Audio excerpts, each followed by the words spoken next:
일본인들이 분노하고 있습니다. 일본에서 새해 첫날 대지진이 발생한 것을 두고 인과응보라고 말했다가 방송사에서 해고된 중국 관영TV 아나운서가 소셜미디어에서 800만 명의 팔로워를 확보하는 등 인기를 끌고 있습니다. 이런 놈들과는 평생 친해질 수 없어.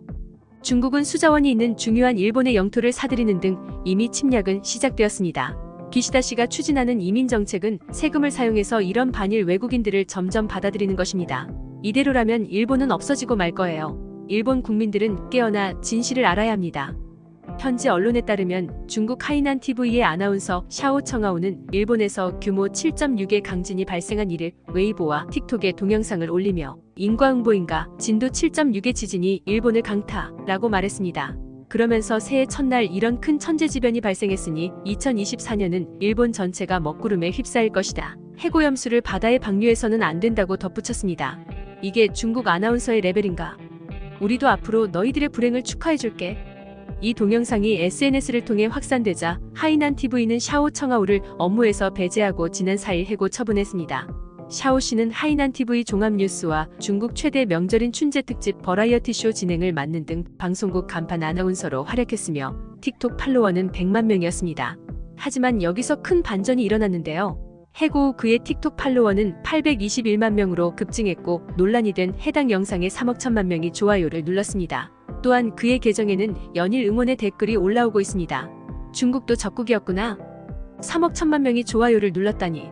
일본이 나쁜 나라라고 믿어 의심치 않는 사람들이 그만큼 있다는 건 두렵다. 다만 반대로 모든 것이 거짓이었다고 깨닫는다면 모든 화살은 중국 공산당을 향할 거야. 유사시 내란이 일어나면 순식간에 끝나겠지. 일본은 이런 정보 전에 어떤 준비를 하고 있을까?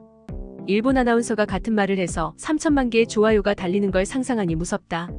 한 중국 누리꾼은 방송국은 당신을 버렸지만 우리는 틱톡에서 활동을 계속할 수 있다. 당신을 지지한다 라고 글을 올렸고 다른 누리꾼은 약간의 논란이 있지만 그의 발언이 옳았고 중국인들의 마음을 대변했다고 적었습니다. 오랜 기간에 걸친 중공 반일 교육의 성과네요. 이런 이성적이지 못한 적대심은 상대를 향하는 동안엔 좋겠지만 이윽고 주동자에게 보다 과격한 주장이나 행동을 요구하며 화살이 돌아가게 됩니다. 이 아나운서가 어떤 인물인지는 잘 모르지만 지금의 일시적인 인기에 들떠있다면 반드시 그 대가를 치르게 될 거예요. 해당 사건 이후 일부 중국 언론도 많은 네티즌들이 일본 해고염수 방류 이후 지진이 발생한 것은 천도윤회, 즉 순환하는 자연의 법칙이자 보답으로 느끼고 있다며 샤오 청아오를 편드는 듯한 논조를 유지했습니다. 현재 국내 상황이 너무 불쾌해서 외국이 무슨 말을 해도 특별히 화가 나지 않게 되어버렸다. 난 중국은 일본을 공격 안 할 줄 알았어. 그런데 이렇게까지 중국인들이 일본을 원망하고 있었다면 언제 공격해와도 놀랍지 않을 것 같다. 이익 때문이 아니라 감정 때문에 일본을 공격할 것 같은 기분이 들어. 이번 사건이 발단이 되어 양국 간의 자칫 외교 문제로까지 번지지 않을지 우려하는 목소리가 높아지고 있습니다.